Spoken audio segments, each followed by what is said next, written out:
Morning po. So magta-try po tayo ng Yakult today. Baseline po muna ng blood sugar.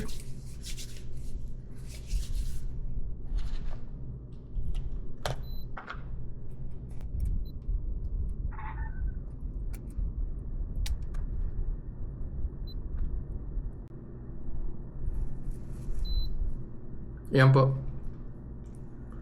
99. So inumin ko po si Yakult. Mabilis lang naman po ito. Sobrang liit lang. Ayan. Tapos I'll be back after an hour to check yung magiging blood sugar spike po niya. First hour. So kuha na po tayo ng blood sugar.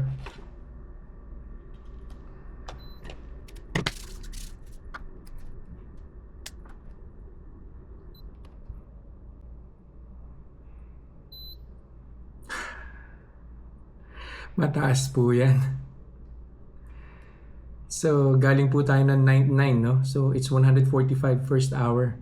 So, balik po ulit ako after an hour to get the final blood sugar reading. See ya.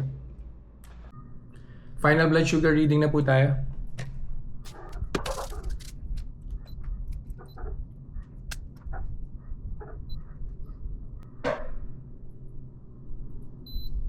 Yan. So bumaba naman po siya, no? 104 po yung final blood sugar reading natin after 2 hours.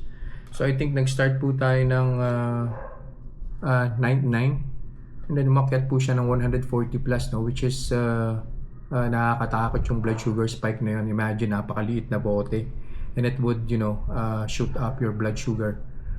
So yeah, definitely hindi po siya pwede sa diabetic, no? Yun lang po for today. See you guys in the next vlog. Bye-bye.